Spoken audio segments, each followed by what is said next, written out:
പിതാവിനും പുത്രനും പരിശുദ്ധാത്മാവിനും സ്തുതി, ആദ്യം മുതൽ എന്നേക്കും തന്നെ ആമേൻ. കർത്താവിനാൽ അനുഗ്രഹിക്കപ്പെട്ടവരെ, പരിശുദ്ധ സഭ രക്ഷാകരമായിരിക്കുന്ന വലിയ നോമ്പിൻ്റെ 6ാമത്തെ ആഴ്ചയിലേക്ക് പ്രവേശിച്ചിരിക്കുകയാണല്ലോ. ഇന്നത്തെ വായനയ്ക്കും ധ്യാനത്തിനുമായിട്ട് പിതാക്കന്മാർ ക്രമീകരിച്ചു തന്നിട്ടുള്ള വേദഭാഗം ശുദ്ധമുള്ള ലൂക്കോസ് എഴുതിയ രക്ഷാസുവിശേഷം 18-ാം അധ്യായം 31 മുതൽ 19-ാം അധ്യായത്തിൻ്റെ 10 വരെയുള്ള തിരുവചന ഭാഗങ്ങളാണ്. നമുക്കെല്ലാവർക്കും ഏറെ സുപരിചിതമായിരിക്കുന്ന ഒരു വേദഭാഗമാണിത്. നമ്മുടെ എല്ലാം ഭവനങ്ങൾ ശുദ്ധീകരിക്കപ്പെടുമ്പോൾ പുരോഹിതൻ വായിക്കുന്നതായ എവൻഗേലിയോൻ ഭാഗം കൂടിയാണിത്. സഖായിയുടെ മാനസാന്തരം. പ്രിയമുള്ളവരെ, സഖായിയുടെ മാനസാന്തരം നമ്മുടെയൊക്കെയും ജീവിതത്തിൽ പാഠമാക്കാവുന്ന ഒരു മാനസാന്തരമാണ്.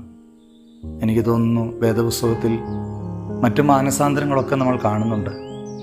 അതിൽ നിന്നൊക്കെ ഏറെ ശ്രേഷ്ഠകരമായിരിക്കുന്ന ഒരു മാനസാന്തരമായിട്ട് ഞാൻ കാണുന്നത് സഖായിയുടെ മാനസാന്തരമാണ്. പ്രിയമുള്ളവരെ, മുടിയനായ പുത്രൻ്റെ മാനസാന്തരം നമ്മൾ കാണുന്നുണ്ട്. മുടിയനായ പുത്രൻ ഇങ്ങനെ ചിന്തിക്കുകയാണ്: എൻ്റെ ഈ ഭവനത്തിൽ എൻ്റെ ഇഷ്ടങ്ങൾക്കോ താല്പര്യങ്ങൾക്കോ വലിയ സ്ഥാനമൊന്നുമില്ല. അപ്പൻ്റെ ഇഷ്ടങ്ങൾക്കും തീരുമാനങ്ങൾക്കുമാണ് ഇവിടെ കൂടുതൽ പ്രാധാന്യം. എല്ലാ കാര്യങ്ങളും അപ്പനാണ് നിയന്ത്രിക്കുന്നത്. ആയതുകൊണ്ട് തന്നെയാണ് അവൻ അപ്പൻ്റെ അടുക്കൽ ചെന്ന് തനിക്ക് അവകാശപ്പെട്ടതൊക്കെയും ചോദിച്ചു വാങ്ങി ആ വീട് വിട്ടിറങ്ങുന്നത്. അവൻ്റെ മുഴുവൻ സമ്പത്തും അവൻ്റെ കയ്യിലുണ്ട്. ആ മുഴുവൻ സമ്പത്തുമായിട്ടാണ് അവൻ തൻ്റെ കൂട്ടുകാരോടൊത്ത് അത് ദൂർത്തടിക്കുവാനായിട്ട് കടന്നു പോകുന്നത്. പ്രിയമുള്ളവരെ, അപ്പൻ്റെ കയ്യിൽ നിന്ന് വാങ്ങിയ സകല സമ്പത്തിലും മതിമറന്നുകൊണ്ട് അതെല്ലാം ദൂർത്തടിച്ച് ഒന്നുമില്ലാത്ത ഒരു സാഹചര്യത്തിലേക്ക് മകൻ എത്തുന്നുണ്ട്. ഒടുവിൽ അവൻ എത്തിച്ചേരുന്നത് പന്നികളുടെ ഇടയിലാണ്. ആ പന്നികളുടെ ഇടയിൽ സർവ്വതും നഷ്ടപ്പെട്ട് ആഹാരത്തിന് വകയില്ലാതെ പന്നികളുടെ ആഹാരത്തിൽ നിന്ന് വിശപ്പടക്കേണ്ടി വരുമ്പോഴാണ് അവൻ തൻ്റെ പിതാവിൻ്റെ ഭവനത്തെക്കുറിച്ച് ചിന്തിക്കുന്നത്, ഒരു മടങ്ങിപ്പോകലിനെക്കുറിച്ച് ചിന്തിക്കുന്നത്. പ്രിയമുള്ളവരെ, അപ്രകാരമൊരവസ്ഥയിൽ നിന്ന് അപ്പൻ്റെ ഭവനത്തിലേക്ക് മടങ്ങി വരുന്ന മാനസാന്തരത്തിൻ്റെ ഒരു പാഠമാണല്ലോ മുടിയനായ പുത്രൻ്റെ ആ ഭാഗത്ത് നമ്മൾ കാണുന്നത്. എന്നാൽ അതിൽ നിന്നൊക്കെ വ്യത്യസ്തമാണ് സഖായിയുടെ സാഹചര്യം. സഖായിക്ക് എല്ലാം ഉണ്ടായിരുന്നു. ഏറെ സമ്പന്നനായിരുന്നു. സൗഭാഗ്യങ്ങളുടെ ഇടയിലാണ് അവൻ ജീവിച്ചത്. ഇതൊക്കെയും ഉണ്ടായിരുന്നിട്ടും അവന് എന്തോ ഒരു കുറവുള്ളതായിട്ട് അവന് തോന്നിയപ്പോഴാണ് അവൻ ക്രിസ്തുവിനെ തേടുന്നത്. പ്രിയമുള്ളവരെ, ഈ എല്ലാ സമ്പാദ്യത്തിൻ്റെയും സൗഭാഗ്യങ്ങളുടെയും നടുവിൽ നിന്നുകൊണ്ടാണ് സഖായി ക്രിസ്തുവിലേക്ക് അടുക്കുവാനായിട്ട് ആഗ്രഹിക്കുന്നത്. അവൻ്റെ ആഗ്രഹം തീവ്രമായിരുന്നു.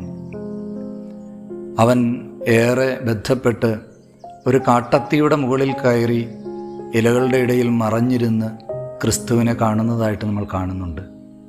പ്രിയമുള്ളവരെ, സഖായിയുടെ അരികിലെത്തുന്ന കർത്താവ് അവനെ മാടി വിളിക്കുന്നുണ്ട്: സഖായിയെ, ഇറങ്ങി വരിക, ഇന്ന് ഞാൻ നിന്നോടൊപ്പമാണ്. അവിടെ തൻ്റെ സകല സമ്പത്തും തൻ്റെ സകല സൗഭാഗ്യങ്ങളും എല്ലാം സഖായി പരിത്യജിച്ചുകൊണ്ട് ക്രിസ്തുവിലേക്ക് അടുക്കുന്നതായി നമ്മൾ കാണുന്നുണ്ട്. പ്രിയമുള്ളവരെ, എല്ലാമുള്ള സമയത്ത് എല്ലാ സൗഭാഗ്യങ്ങളുടെ ഇടയിൽ അതെല്ലാം വിട്ടുകൊണ്ട് ക്രിസ്തുവിനെ പിൻപറ്റുന്ന സഖായി. നമ്മുടെയൊക്കെയും ജീവിതത്തിൽ, നമ്മുടെ യൗവനത്തിൽ, നമ്മുടെ സമ്പത്തിൽ, നമ്മളുടെ സൗഭാഗ്യങ്ങളിൽ ക്രിസ്തുവിനെ പിൻപറ്റുവാൻ നമുക്ക് സാധിക്കുന്നുണ്ടോ? പ്രിയമുള്ളവരെ, പലപ്പോഴും നമ്മളൊക്കെ നമ്മുടെ ജീവിതത്തിലെ എല്ലാ ഭാരങ്ങളും ഇറക്കി വച്ചതിന് ശേഷം, എല്ലാ ഉത്തരവാദിത്വങ്ങളും കഴിഞ്ഞതിന് ശേഷം ക്രിസ്തുവിലേക്ക് അടുക്കുവാനായിട്ട് ആഗ്രഹിക്കുന്നവരാണ്. പ്രിയമുള്ളവരെ, നമ്മളുടെ ചിന്തകൾ അപ്രകാരം ആകാതെ സഖായിയെ പോലെ ഒന്ന് ചിന്തിക്കുവാൻ നമുക്ക് സാധിക്കണം. എൻ്റെ സകലതും ഉപേക്ഷിച്ചുകൊണ്ട് കർത്താവിനെ പിൻപറ്റുന്നവനായി മാറുവാൻ നമുക്ക് സാധിക്കണം. പ്രിയമുള്ളവരെ, ഈ വലിയ നോമ്പിൻ്റെ അനുഗ്രഹിക്കപ്പെട്ട ദിവസങ്ങളിൽ ഈ ചിന്ത നിങ്ങളെ ആയതിന് സഹായിക്കട്ടെ എന്ന് പ്രാർത്ഥിച്ചുകൊണ്ട് ഞാൻ എൻ്റെ വാക്കുകളെ ചുരുക്കുന്നു. ദൈവതിരുനാമം മഹത്വപ്പെടുമാറാകട്ടെ. ആമേൻ.